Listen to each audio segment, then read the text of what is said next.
You're here because of karma. You're here to fix your karma, or you're here to fix something that you don't even know about.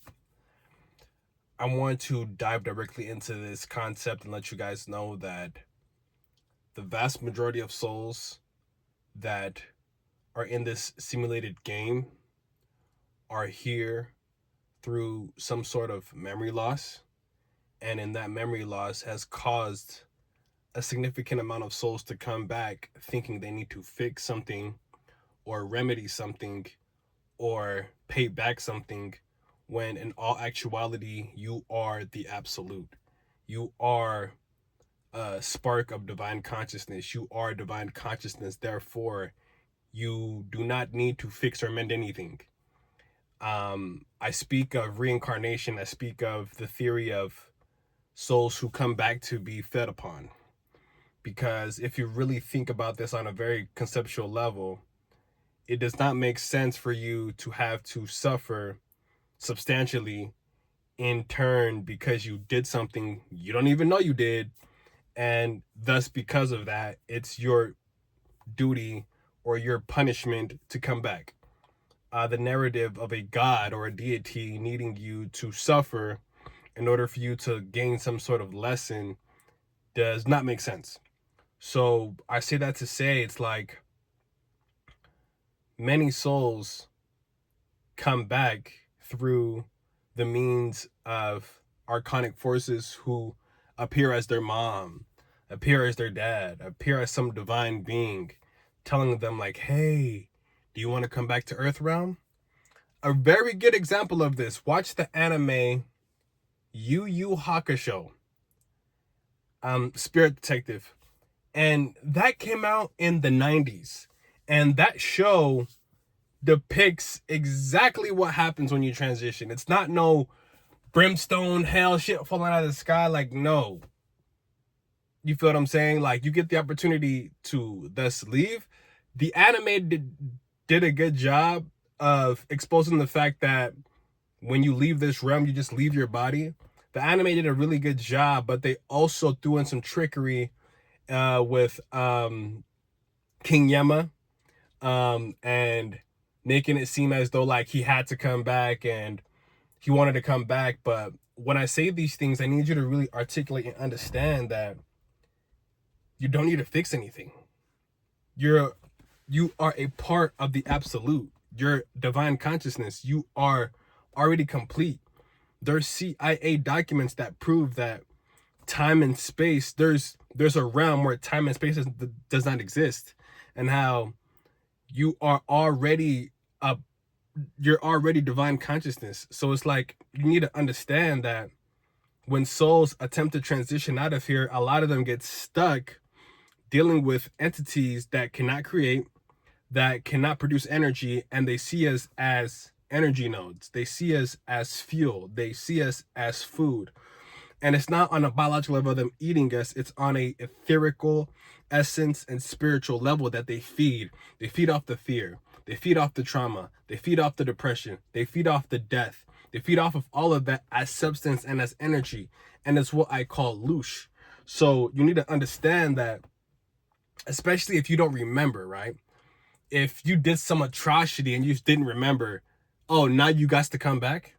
Trickery.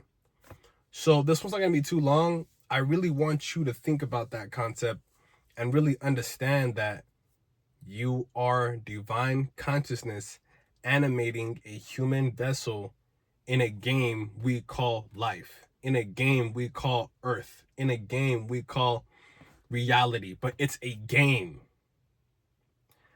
Mind you, there's entities that are playing on a higher level. That's these demonic, what we call demonic governments, these demonic people, they're playing at a different stage. It does not mean you need to play at that stage. It does not mean you need to go out and kidnap children and sacrifice them. I'm not saying that. But they play at a different state because their soul is trapped here. They cannot go nowhere. This is everything for them, this game. But you, the soul, getting the opportunity to animate a human vessel, it bothers them because They are non-physical entities that need to take up corporeal form to even feed. But their true essence, we're not going to go into that. But I want you to understand and I want you to overstand. You're already complete. You're not broken. In this game, you might feel broken. In this game, you might feel weak. In this game, you might feel, you know what I'm saying? Because we're dealing with density. We're dealing with the third dimensional realm. We're dealing with the means of this reality. But on a very deeper level, your highest self, or let's say the monad, returning home, I want to go back home, your higher essence is already complete. A lot of you chose to come back as a soul like me. I chose to come back. But on a very grander scale, we're not meant to stay here. But archonic entities, non-physical entities, entities that need to feed, have created a mechanism to bring souls back, thinking that they have to come fix their what? Karma. You gotta fix your karma. You did a lot of bad. Do you think swearing or cursing is bad? Oh, dang. Oh my gosh. You messed up and broke somebody's heart. You gotta go fix that. You ain't out here harvesting children.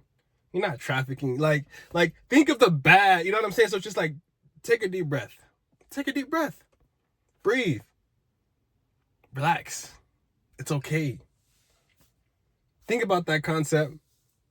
We'll come back with another one. Like I said, these are just little nuggets for something that I really want to bring into full circumference, because a lot of people, especially right now, you know, are just confused. You know what I'm saying? Like, you get all this information about elitist governments partaking in child trafficking and human exploitation, but then all of a sudden now there's a war. You need to understand that this is energy harvesting. This is how they harvest your energy. Oh my God! Oh, the war! Oh. Am I saying it's good? None of it is good. But if you did your history, if you did your homework, all wars are financed by the Rothschilds. This war is financially backed. This war is just merely a distraction to see if they can take energy from you. So the best thing to do is focus on yourself. Oh, but what if... What did I just tell you? What did I just tell you? So think about that.